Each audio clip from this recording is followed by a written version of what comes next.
resistance. When you unscrew it, pops nicely, and then when you go to screw it back down, it catches right away, and you don't feel a lot of resistance either screwing it in. So I really like the thread action. Did a good job there.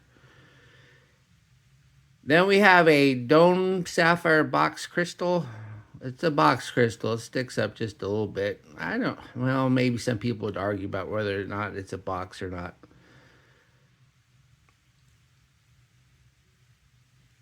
But I like the crystal. I think they did a good job there. And then we have the case. The case is really good. We got these brush sides, chamfered edges, and we got these crown guards that actually guard the crown and don't just act like a little pedestal. And I really like this case. And it's polished on the bottoms, believe it or not. Don't know why they ever do that.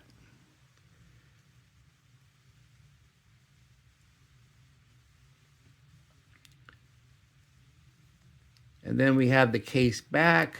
The case back, they did a really good job with. It's a display case back and it's a screw down, but look, it doesn't hardly stick up at all past the case. So they did a good job of not having to make the case any thicker than it need be because of this, the case back.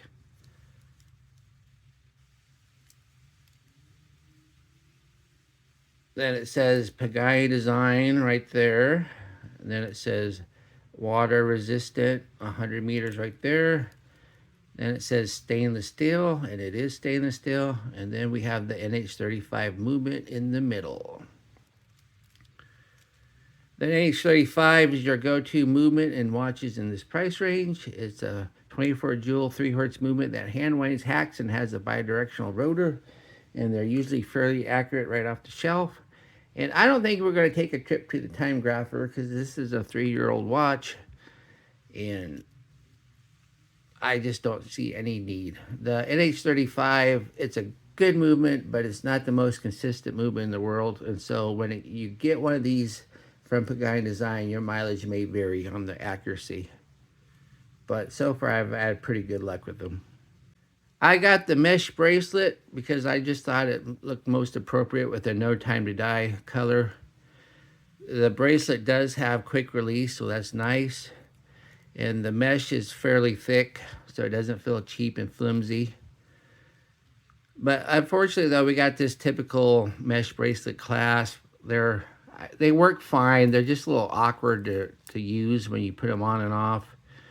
But it is signed.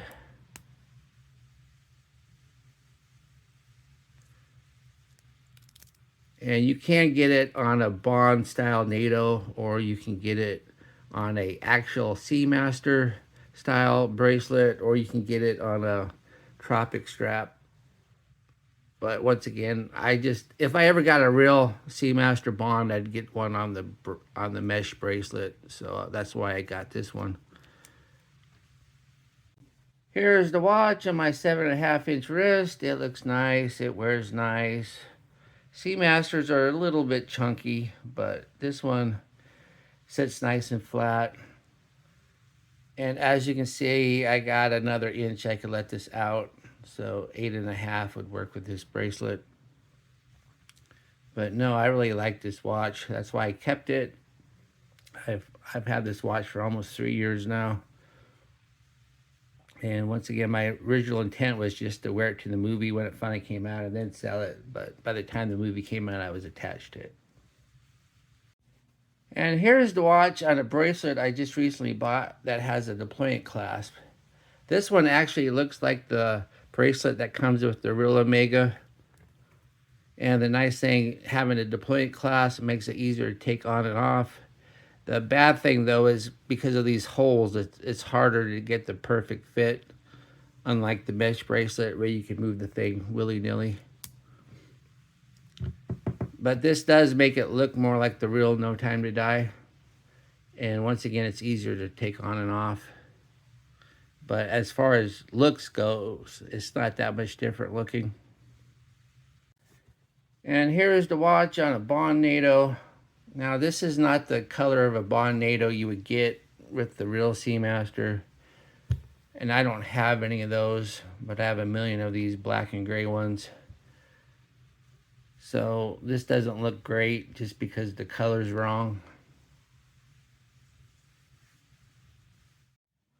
Here we are in the loom room. When I first started my channel, I used this watch as an example of average loom. My camera was just a Motorola phone and not very good at the time.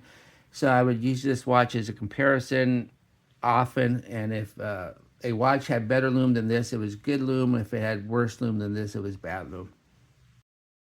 As we speed up the time, we see that the loom is indeed right down the middle. Not good enough to be called good, but still not bad, especially considering it is a Pagani design. As you can see, the loom pip is about the weakest thing, but at least the major hands are the strongest part of the watch because the hands are the most important part. Because if you can't see the hands, you can't tell the time. What do I like about this watch? Well, I like the no time to die colors. I think they really nailed that. I really like this nicely finished case. And I like the fact that it has a quick release mesh bracelet. What are my gripes and groans? 90 click bezel is misaligned. No Seamaster waves on the dial, and the date's at the 3 instead of the 6. Do I recommend this watch? Yes, there are other watches out there that look more like the No Time to Die Seamaster, but this one looks and wears nice. It gives you that No Time to Die feel, but still keeps its own identity.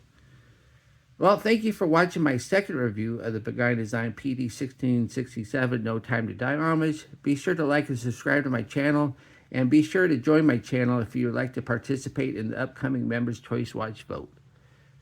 And if you do like this watch, use my affiliate link and I'll get a small commission. Bye.